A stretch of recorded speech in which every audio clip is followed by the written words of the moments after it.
Your first 2 years of being natural is usually bliss, right? Because in those 2 years, you're able to notice the significant growth of your hair from like nothing to something. And you're on this big flex, like, oh my God, see how long my hair has been able to grow for the last 2 years. If you don't have any nutrient deficiency or hormonal imbalance, typically by year 2, you should have gotten to shoulder length. And this is such a big flex. But what I noticed is that by year 2, many people start to experience natural hair issues like matting, detangling problems, single strand knots, split ends, and the list goes on. And a lot of people get frustrated at this point. It is at this point that a lot of people say things like, oh my God, my hair has been stuck at shoulder length for the longest, or bra length or armpit length for the longest, and I don't know what to do about it. This is because all these things I mentioned, like the SSKs and the split ends, they are hindering your hair growth, or it could be something else. So in this video, I want us to address the reason why your hair is not growing, or why you are not seeing the length that you feel like you should have gotten by now. Because if it took you just 2 years to get up to 8 inches, why is it taking you 10 years to get the next 8 inches? So let's address all this in this video. Before I delve into the reasons why your hair may not be growing, you need to figure out if your hair is actually growing. Before I carried out some experiments in my hair, I would say, oh, your hair is always growing. If your hair in your pubic area and your armpit area is always growing and you need to shave it every 2 to 4 weeks, then it means that your hair is growing, you're not just retaining length. But since I carried out an experiment on my hair, I realized that sometimes your hair might actually not be growing. So you need to carry out this experiment for me. You need to wash your hair, detangle your hair, and put your hair in a low manipulation style for a month. But before you put it in that low manipulation style, you need to measure certain areas of your hair, right? So just the perimeter of your hair, some hair in the front, in the middle, and at the back and at the side, right? So do that, and then just note how long your hair is.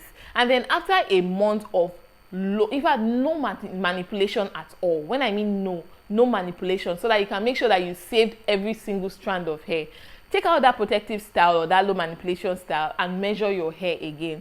That way, you're able to know the normal rate that your hair grows. And during this period, don't bother yourself with so much products, right? Yes, you can moisturize your hair once a week so that your hair does not dry out, but just be low maintenance. Like, just don't do so much to your hair, so that you'll be able to figure out how long your hair grows within this period, right? So this is very essential. And this experiment is so essential because it helps you to know if you actually have a hair growth problem or a length retention problem, right? So when you figured it out and you figured out that, okay, my hair may not be growing, these are some reasons why it may not be growing, right? The first reason why your hair may not be growing at all is because you may have a nutrient deficiency. So there are certain nutrients that, if deficient in your body, it will prevent your hair from growing to its maximum capacity. Some of these nutrients are zinc, iron, and vitamin D.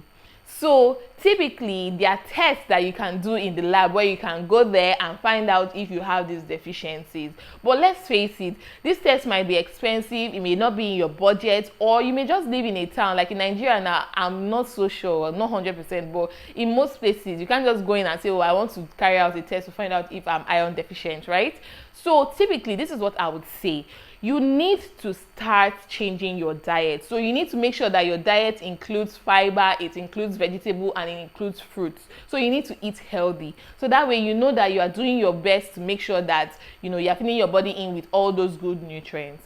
But stepping up from that, you need to start taking multivitamins. So for me, this is not sponsored at all, but I typically would take Reload, right? Because it has up to 29 vitamins in it. So that way I know that even though I do not complete my daily level of nutrients, right, this would supplement for it. So I'll advise you to take something like Reload or Well Woman or any other one that is recommended by your doctor, because it will really come in handy, and that way you're able to combat any nutrient deficiency or vitamin deficiency that may be preventing you from reaching your maximum growth capacity. I hope this makes sense. The next reason why your hair may not be growing at all, right, is because your stress level is over the top. Guys, I know that we are adulting, and I know that adulting is not the easiest thing to do, but you need to learn to manage stress, right? A lot of us work 9-to-5 jobs or really hard jobs that, you're just tired and you don't get enough sleep. But honestly, something has to give. No matter how stressful our jobs are, most of us still find time to be on social media in the night and stuff. So one of the advices I'll give you is that you need to cut down on your social media intake and just sleep. Like, you guys need to sleep. Do you know the amount of hair that you lose because of stress? Stress pushes your hair phase to the telogen phase, which is the shedding phase. So you would find yourself shedding more hair than usual, and this usually is the reason why your hair may not be growing. So you need to manage stress so that you can just feel better and your hair can do better. Now we finished addressing the reason why your hair may not be growing. Apart from these two reasons, typically what's happening is that you are not retaining the length that you're growing. So let's now address some of the reasons why you may not be retaining the length. So I have about 4 reasons why you may not be retaining the length, and the last one is the game changer. So you're going to want to subscribe to this channel, give this video a like, and stay tuned for the last tip, because trust me guys, it's something that is a game changer and nobody talks about it. So now the first reason you may not be retaining length is because your hair is filled with so much moisture. You have moisture overload. Now a lot of people don't talk about it, but there are some practices that you do in your hair that may cause your hair to be limp. And so obviously you know that when water touches your hair, it makes your hair weak, and this makes it more susceptible to get broken off, right? And so that way you would not retain length. So one of the things that I typically don't advise is deep conditioning overnight, or leaving your hair in like a deep conditioning cap for such a long time, or just moisturizing your hair every single day. Like, is it really needed? Right? Is it really needed? Except maybe you're in a climate that is super dry. I don't think so. Except you're trying to do a challenge, I don't think it's really necessary. So you need to check your moisture level, right? And typically when you check your moisture level and you see that your hair is limp, you need to cut down on those things that are adding too much moisture on your hair, and you need to balance it with protein, because a good hair care is a balance of protein and moisture. Which leads me to the next point. There's a possibility that you have protein overload on your hair. Now typically protein helps to strengthen the hair, because the hair is made up of a good percentage of keratin, right? And keratin is protein. So sometimes when our hair has moisture overload, we try to combat that weakness with putting in protein, but then it gets to a point where you put in so much protein in your hair through all these protein treatments, eggs and stuff, that your hair becomes hard, it becomes stiff, and is more susceptible to getting broken off. So you need to be very careful when you're applying protein to your hair. You need to make sure that you are balancing it out with moisture. So typically this is what my regimen would be. I wash my hair bi-weekly, right? And then the first week I'm going to use a deep conditioner that is filled with protein, and then the other week I'm going to use a deep conditioner that is filled with moisture. That way I'm balancing it at every point. But that doesn't mean it's cast in stone. If I feel like my hair is really weak, I'm going to use that protein conditioner. And if I feel like my hair is really strong and just hard and dry, I'm going to incorporate moisture. Or better still, you could just get a deep conditioner that has both, so that way you don't have to be doing too much maths and calculation. Another reason why your hair may not be growing is because of mechanical damage. Now, what do I mean by mechanical damage? These are things that you do to your hair mechanically, like with your hands and with your hair practices, that is causing your hair to break. Now, the first thing that people talk about a lot, but some people just don't seem to hear, is overstyling. I still hear people say things like, oh my god, I can't carry a protective style like the ones with attachment for more than 2 weeks. And so you're doing that kind of elaborate protective style on your hair and taking it out for 2 weeks. Like, I just feel like cost benefit advantage, you are just damaging your hair, and then you are making these styles every other week, and obviously your hair is susceptible to wear and tear, and it's going to break off. And the more you are in your hair, it's just facts, the more you are in your hair, the more likely that you will snap a strand or two, or your hairstylist, especially this Nigerian hairstylist, they're going to snap a strand or two. So you really need to cut down on how much time you spend styling your hair. You need to try to make your styles like last for very long. Or if you want to be switching up your style often, you need to do low manipulation styles, like just packing your hair in a bun.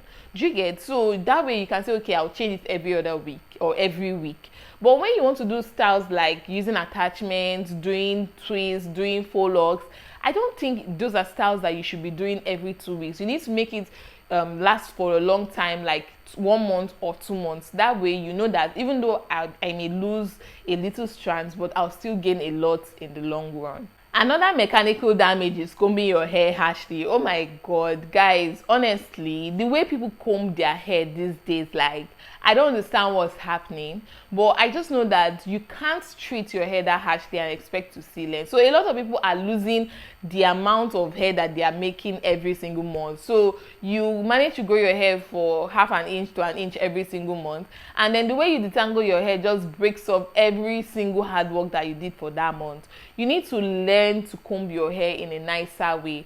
Now, for people that don't know, there are different types of combs. Now, you need to experiment and see which one works for your hair, which one is more gentle to your hair, and that way you'll be able to combat the hair breakage that comes with combing your hair and just losing length. Guys, now I know that a lot of people are not able to figure out which comb works for their hair, which is why a lot of people consider finger detangling. And this brings me to like my last mechanical reason why your hair may not be growing. Yes, I know finger detangling is a blessing. I'm at a stage in my life where I am not so busy, so I'm able to incorporate finger detangling more to my hair care regimen, right? But I know that in times when I used to be really busy, in times when I was a student, I didn't have time to deal with finger detangling, and this saved me a lot of hair. Finger detangling takes time, it takes effort, it's like arm workout, it's stressful. So if you don't have that time and you're finger detangling your hair, you will get frustrated, and obviously at some point you just start repeating to your hair like, god, this knots should just come out and stuff like that. So harsh finger detangling can actually lead to more breakage and more hair length loss than even combs, if you're not doing it right and if you're doing it without having the time or the patience to do it. So my advice is that whatever detangling method you choose to do should depend on your schedule. If you're a busy mom, if you're a student that has exam or something like that, you just need to find the best tool, right? There's so many good tools in the market. There's so many brushes. I don't know why naturals have not started trying out brushes. Not everything is white tooth comb, guys. Typically, I'm not even a white tooth comb girl. It's really painful. I can't deal. I'm a brush girl, like tangle teasers and the rest. So you guys should really try this out and really see, if it will be the game changer for you. Or sometimes even finger detangling can be the game changer for you. Just see what works so that you make sure that the growth that you are getting, you are not losing it with this mechanical damage. Now, to the part that you guys have been waiting for, let me tell you, this is a tip that I know that nobody mentions, right? And so you're welcome. That's just all I can say. This tip is not choosing the best hair care practices for the type of hair that you have. So I know that sounds like a mouthful, but let me break it down. If I were to tell you now to describe your hair type, what would you say, right? So for me, let me describe mine for you. My hair is about brass strap length, right? It's thin, it's 4C, it's coily, it's medium, it has medium density. This is how I would describe my hair, right? So this would then determine and inform the kind of products and the kind of practices that I do to my hair to ensure that I have the healthiest hair. For example, now I know of one really good hair YouTuber that is actually a trichologist that advises people to deep condition overnight because, in her own opinion, natural hair is too dense and too thick and too dry for you to just leave in your deep conditioner for just 30 minutes. But I looked at her hair texture. She has really thick strands. Her hair is really dense and obviously more prone to dryness and just matting. And so it makes practical sense for her to give that advice because it works for her hair type. It's something that she has seen work and obviously she applies that.